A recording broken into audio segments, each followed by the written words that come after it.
welcome back to yet another episode of Movie Club. I'm delighted you've decided to join us again, and my name is Patrick Smith, and I'm the host and curator here at Movie Club. When I first started Movie Club back in April with Kent Gunn and Gavin Slay, one of the things I hoped that this would help me do is to watch movies I hadn't been exposed to before, and to discover new favorites. And I hope that we've been a part of that for you too. This film has certainly been a part of that for me, because until just a couple days ago, I'd never seen The Florida Project. It'd been on my list since it came out, because I am an A24 nut. I will watch pretty much anything they put out. I've preached the gospel of them before here, and the Get Out video, the Moonlight video, and so many more, but I'd not made it to this film yet. And I'm so glad that Chloe, who selected the film of the week, selected this film, because it finally forced me to watch it, and I could not be happier having finally experienced this film, because I truly believe it's a profound and beautiful film. And it's truly what I think motion pictures are designed to do.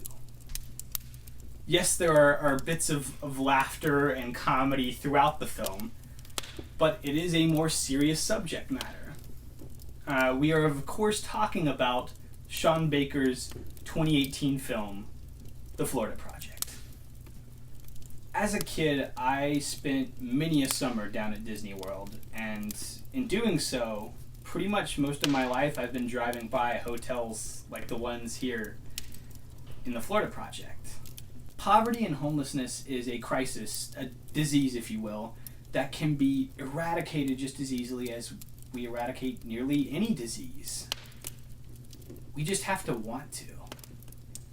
And one of the things I've begun to notice in recent years is that our society has endemic problems such as this, that there's a stigma built around it. There's a stigma built around lower class people who are on the fringes, paycheck to paycheck, that they're lazy.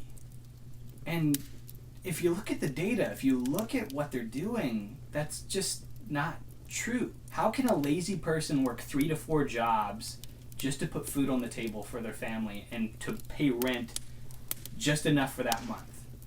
And yet the stigma persists. This stigma keeps us from addressing this endemic problem in our society and hurts people, much like Mooney and Hallie in this film. If you ask any kid, any person who grew up poor, they didn't know that they were poor. They found ways to pass their time, and their parents found ways to keep them occupied so that they would never have to really understand or deal with the gravity of their situation. People that have, despite the very system they live in, here in America, have managed to ascend from poverty to wealth, often look back on this time and realize just how dire their situation was from time to time. That's why centering the perspective of this film on Mooney, who's played by Brooklynn Prince in this film, is such a fascinating choice. It allows us to take peeks at what living in poverty is like, but also at the wonder of a child who's able to fill up the void that money has left them with. Their imagination allows them to exist in a bigger world than their reality does. This kind of confluence of events, this butting of heads in this story of reality and fantasy, reality and imagination, is what makes such a fascinating story in Sean Baker's film. Now, we also need to commend the brilliant work of the adult cast. I would be remiss to not do so, because we get a lot of really good work from them. Bria Vinaite plays Mooney's mom, Hallie, to an incredible degree. It gives us a perspective, a through line, to understand the reality of the poverty, the reality of the situation that both Mooney and Hallie and her friends are truly in. Watching what she has to do in order to make ends meet, to give Mooney the life that she deserves, is heartbreaking, and is the true peeking through the cracks, understanding the reality of what families like this live through every single month. Besides Bria, we also get an incredible performance from the likes of Willem Dafoe. Last week I mentioned the Sam Raimi Spider-Man trilogy from the early 2000s, mostly because the person who plays Terrence Fletcher in Whiplash, J.K. Simmons, plays a character in that series as well. Well, Willem Dafoe also is from that franchise, playing the original Green Goblin. Unlike much of the rest of his filmography, he's not playing a villain. He's playing one of the nicest and kind-hearted people you'll ever see him play. Willem Dafoe's kindness towards the people that live in his motel is one of the most endearing parts of the film. It's also nice to see a different side of Willem Dafoe in a more independent film.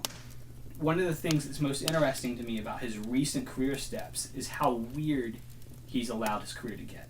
Having played Da Vinci in At Eternity's Gate, or a crazy man on an island alongside Robert Pattinson in The Lighthouse. Let Neptune strike ye dead, Winslow! Hark! Hark! Triton! Hark! Another A24 film. It's nice to see something so different from him this late in his career. And I truly hope that we get a lot more roles, not only like this, but just many more roles and performances from Dafoe in general. As the common review of this film says, here, he's not Willem Dafoe. He truly is Willem Defriend. What's so interesting about Sean Baker's most recent work in his filmography is just how empathetic he is towards marginalized communities. In Tangerine, two transgender women hunt down a pimp who broke one of their hearts. And this all happens on Christmas Eve of all days. It's a brilliant story, made even more impressive by the fact that not only was it shot on an iPhone, that it's a brilliant story that shines a light on a very marginalized community, and a community that is often put down in media, including films that we may even love. That's why it's so neat to see that not only was he so empathetic towards the community that he is representing in Tangerine, but just as empathetic towards the people that live on the margins in poverty. One of the most interesting things about the location choice here in the Florida Project, though, is its proximity to one of the most profitable companies known worldwide. I mean, hell, I have branded material all over. This mug right here is a Magic Kingdom mug from the Starbucks location on Main Street. I have a book from an editor who edited on the original Star Wars, which is now a property owned by Disney.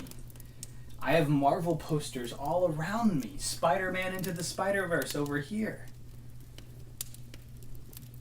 And I'm even wearing a Star Wars shirt. All of that belongs to Disney. It's one of the most profitable conglomerates known the world over.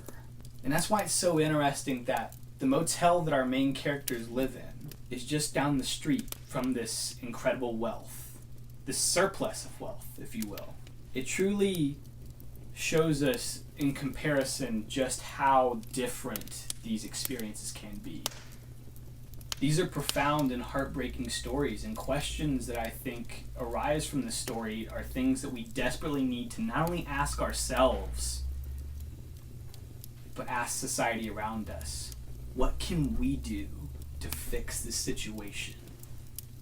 And it's only through powerful films like this, films that make us laugh, make us wonder, and make us believe. It's these hard questions that are so necessary to not only ask ourselves, but in order to enforce change.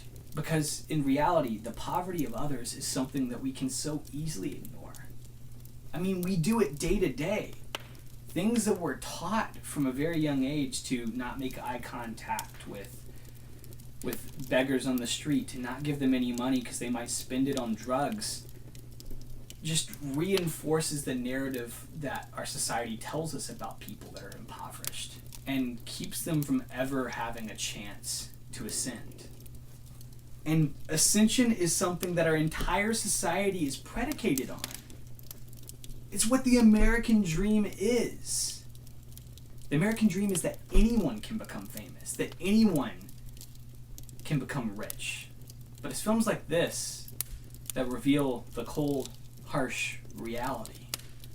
And it's things like the news right now that tells us once and for all that that's not really true. The American dream is a lie. And it's films like this that can force us to see the truth that's always been under our noses, but we've refused to acknowledge. So at this time, grab your snacks, find your mouse ears, because it's time for us to visit the place just down the road from the happiest place on earth, as we visit the incredible and brilliant film from Sean Baker, 2018's The Florida Project.